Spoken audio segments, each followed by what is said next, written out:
오늘 하나님의 말씀 누가복음 11장 24절로 26절입니다. 오늘 제가 목 상태가 별로 좋지 않습니다. 이해하시고 들어주시면 감사하겠습니다. 누가복음 11장 24절로 26절 제가 읽습니다.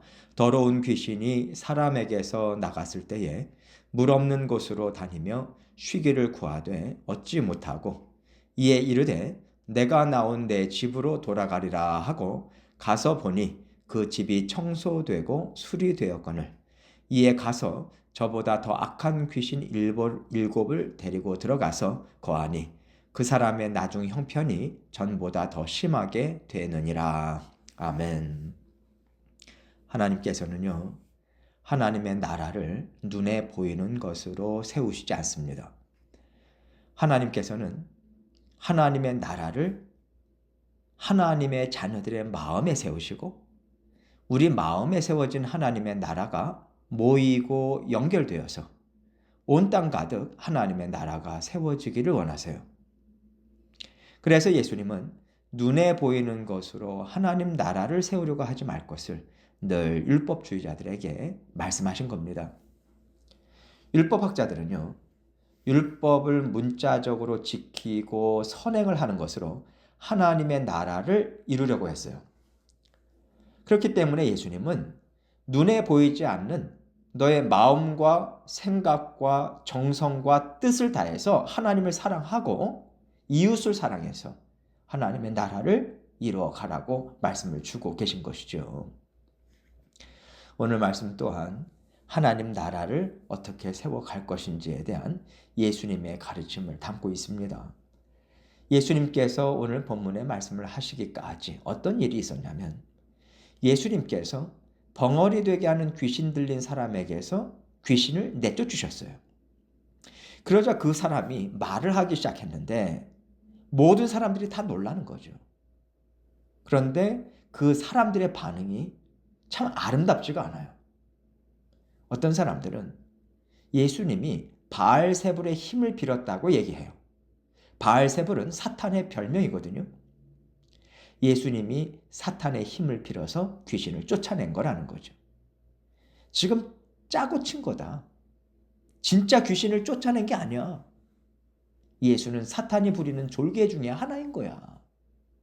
이렇게 예수님을 비하하는 사람들이 있었던 거죠. 또 다른 한쪽에서는 예수님께서 귀신을 내어 쫓는 것을 보고도 메시아 되심을 인정하지 않고요. 더 다른 표적을 보이라고 요구하고 있습니다. 여기서 문제가 되는 것은 하나님께서 하신 일을 보고도 하나님 나라가 임했다는 것을 인정하지 않아요. 계속해서 악한 영에 사로잡혀 있는 상태로 보고 있다는 겁니다.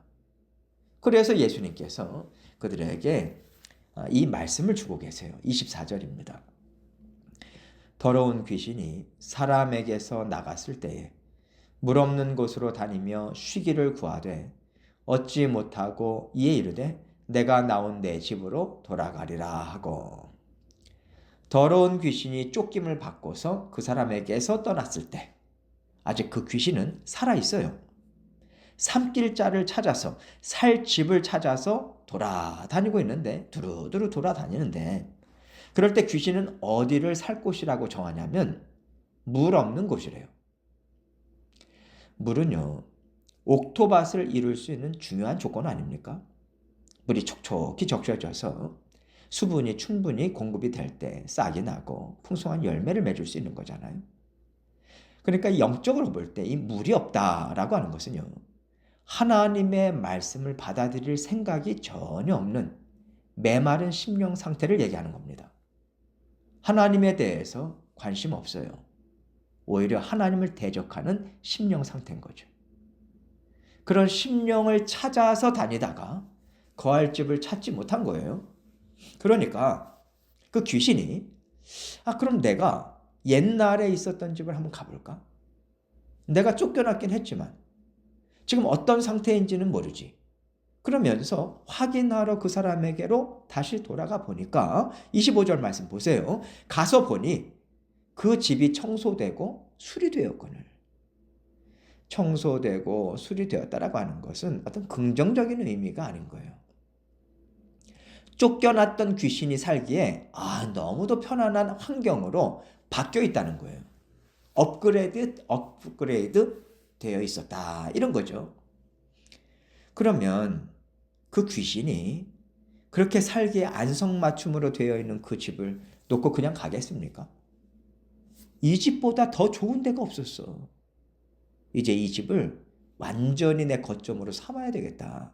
이런 마음이 들지 않겠습니까? 그래서 26절 말씀 보세요. 이에 가서 저보다 더 악한 귀신 7을 데리고 들어가서 거하니 그 사람의 나중 형편이 전보다 더 심하게 되었느니라. 그 귀신은 그 집을 놓치지 않으려고 더 많은 귀신들을 데려다가 채우는 거예요. 한번 내쫓김을 당해봤잖아요. 내가 강해져야지만 쫓겨나지 않겠다. 이런 생각이 들어서 악한 귀신들로 가득가득 채운다는 거예요. 예수님께서 말 못하게 하는 귀신을 내어줘 주셨을 때 그 사람은요, 분명히 예수님께서 자신의 인생을 새롭게 할 만한 권세가 있으시다. 이것을 눈으로 목격했을 것입니다. 자신의 변화를 누구보다도 정확하고 분명하게 깨달았을 거예요. 마음이 얼마나 평안하고 얼마나 자유롭고 따뜻한지. 그래, 이게 사는 거지. 이렇게 느꼈을 거란 말이죠. 그러나 이 사람은 다른 사람들이 그랬던 것처럼 예수님께 자신을 구원해 달라는 청함이 없어요. 예수님과 함께 살고 싶습니다. 다시는 제가 옛날로 돌아가고 싶지 않습니다. 예수님 도와주십시오.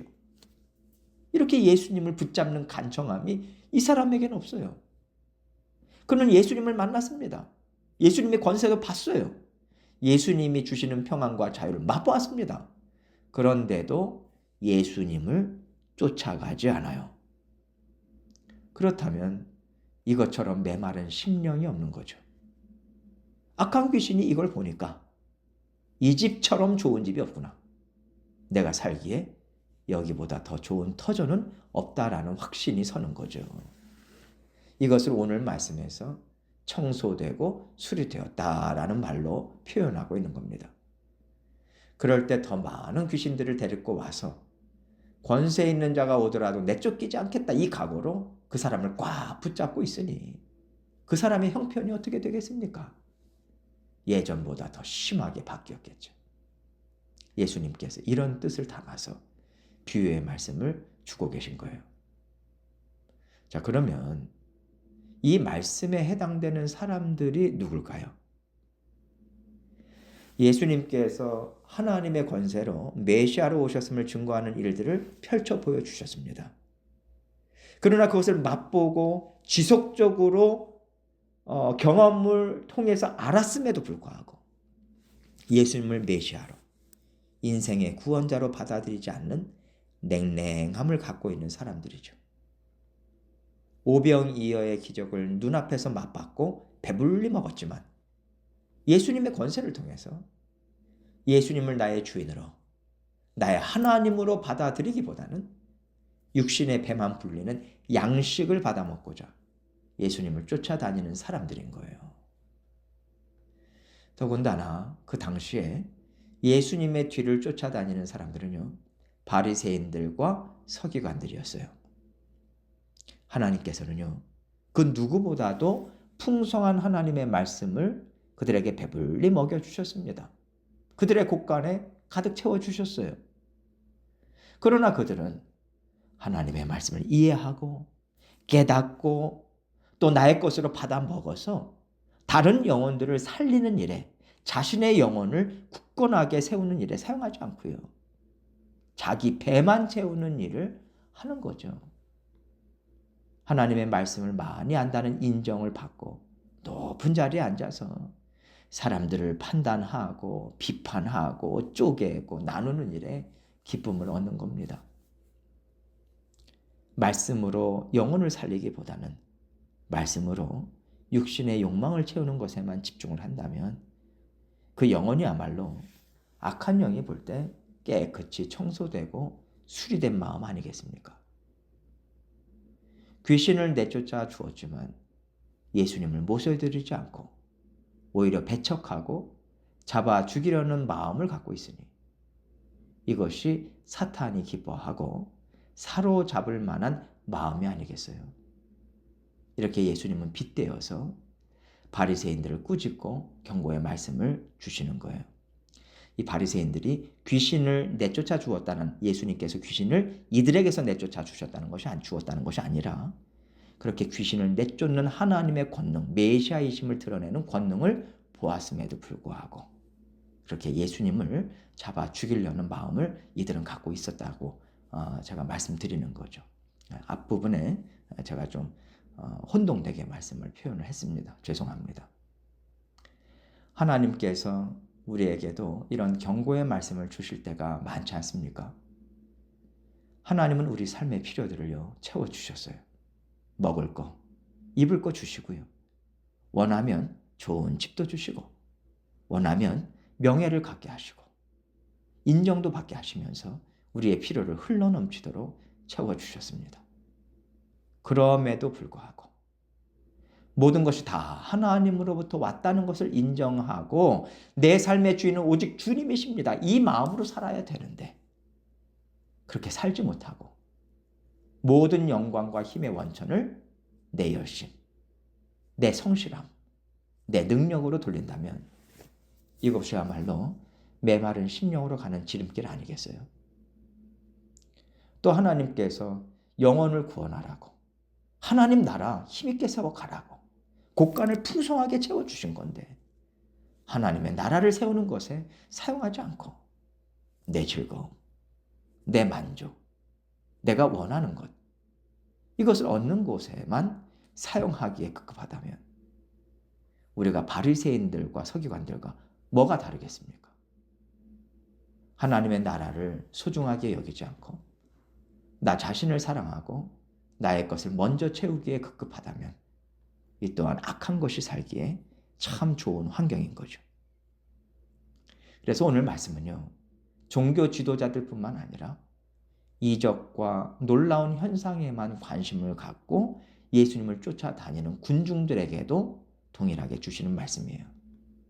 보았다면, 체험했다면, 깨달았다면 예수님을 메시아로 받아들여야죠. 나의 구원자로 받아들여야죠.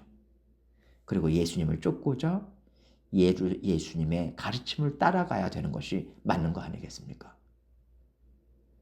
하나님께서 우리에게 원하시는 것은 예수님께서 나의 삶의 모든 힘의 근원이요 생명의 주인 되신다는 믿음을 가지고 사는 거예요. 이것이 말씀의 옥토밭과 같은 심령 상태고 우리 영혼에 생명이 흘러넘치는 하나님이 부어주시는 폭포수와 같은 은혜로 가득 채우는 마음 아니겠습니까? 그렇다면 내가 하나님을 위해서 사용하지 못할 것이 없는 거죠. 내놓지 못할 것이 없는 것이고요. 하나님께서 내 인생을 어떻게 이끌어 가시든 내 마음의 자유함을 놓치지 않게 되지 않겠습니까? 우리는 이 자리까지 가야 돼요. 그러나 이 또한 하나님께서 때를 따라 주시는 은혜를 통해서 점진적으로 조금씩 넓혀지고 깊어지는 구원 여정을 우리는 살아가고 있는 겁니다. 우리가 어느 자리까지 가야 되는지 하나님께서는 이미 다 알려주셨기 때문에 그곳을 향해서 우리는 주님의 손잡고 하루하루 동행하면서 살아가는 거예요. 예수님께서 원하시는 것은 쫓아가고자 하나님 의지하고 순종하고 애쓰는 마음이에요. 예수님께서 이걸 원하시고 우리에게 모든 일들을 허락하시면서 함께하고 계시는 건데 구원과는 아무 상관이 없는 것처럼 우리가 취급한다면 우리는 예수님을 쫓아가지 못하고 있는 거예요. 어떤 것도 이 땅에서 일어나는 그저 삶의 현상이다. 세상살이다. 이렇게 받아들이지 마시고 내 삶에는 구원의 복음이 담겨 있고 모든 내가 만나게 되는 일에는 깊이와 넓이를 더해 가시는 하나님의 손길이 있다라고 하는 것을 이해하시고 힘있게 쫓아가셔서 생명을 풍성하게 채우면서 살아가시는 저와 여러분이 되시기를 주님의 이름으로 축원합니다.